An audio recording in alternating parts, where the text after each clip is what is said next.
Pour mon trading de CFD, je veux une plateforme différente. Des graphiques personnalisables, une exécution rapide, des spreads serrés, avec un acteur reconnu présent en France. Trader différemment avec CMC Markets.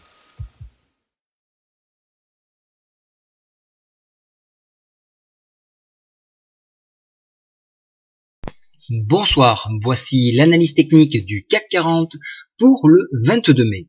Alors demain matin, ça va être vraiment très chamboulé. On aura plusieurs statistiques, donc 8 heures, donc on aura le PIB allemand. 8h30, la BOJ, donc c'est-à-dire la Banque centrale du Japon, qui va s'exprimer. 10 heures, l'IFO, c'est-à-dire le climat des affaires en Allemagne. Et alors là, on a un gros bavard aujourd'hui, enfin demain plutôt, puisque Draghi s'exprimera à la fois à 10 heures, mais également à 15h30. Il sera emboîté par 19 heures, par Yellen, qui s'exprimera également. Alors donc là, inutile de vous dire que ça va être très difficile de trader. Il va falloir essayer de travailler entre ces annonces. En attendant, voici donc l'analyse du CAC 40. Vous avez vu, donc on a eu un pullback, il fallait profiter de ce pullback, comme je l'ai dit sur Twitter, pour essayer de reprendre position, c'est ce que j'ai fait, et donc repartir par le haut. Et donc voilà, donc nous avons réalisé des plus-values, nous sommes sortis 100% liquides, ce qui fait toujours plaisir, c'est ce que je recommande le plus souvent. Et donc les prochaines étapes, je vous les ai tracées, hein. Vous en avez une à 5168, et la prochaine, et je vois pas énormément de barrages, des barrages qui pourraient nous empêcher d'atteindre les 5200.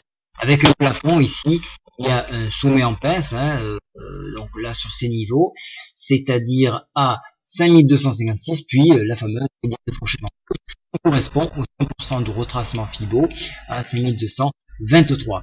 Alors là, vous le voyez, on a un énorme support qui est représenté donc par cette ligne de coup, par la MM20 et par la MM7. Donc c'est vraiment du solide, ça veut pas dire que c'est incassable, bien évidemment, mais il y a un gros support, voilà, il n'y a pas à tourner, il y a un gros support sur ce niveau, c'est 77 demain, on va avoir un croisement ou un chevauchement de moyenne, donc ça c'est plutôt un signal haussier, on a une confirmation par la MACD avec là aussi présente un signal haussier, le stochastique arrive sur une zone de surachat, on est donc attention, le vendredi, les gens prennent souvent leurs bénéfices, surtout s'ils sont placés depuis donc les supports au plus bas ici sur la zone des MM70. Alors donc pour ma part, je travaillerai en intraday et je resterai donc liquide en approche donc des annonces donc de Draghi et de qui vont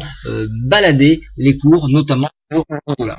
Soyez très vigilants lorsqu'ils vont s'exprimer. Donc globalement, vous l'aurez bien compris, on reste haussier, mais au vu de la situation, on n'est pas les si hauts aujourd'hui. Donc je doute qu'on touche, mais on risque de rebasculer sur les 61,8% de retracement Fibo, c'est-à-dire 1131. Donc peut-être une open pour accompagner une nouvelle de Draghi, jusqu'à 10 heures du moins. Petit pullback pour ensuite, pourquoi pas, revenir à l'assaut. Voilà, je vous souhaite à tous une très bonne soirée. J'ai réglé différemment mon micro. Merci de me dire si c'est mieux. Au revoir.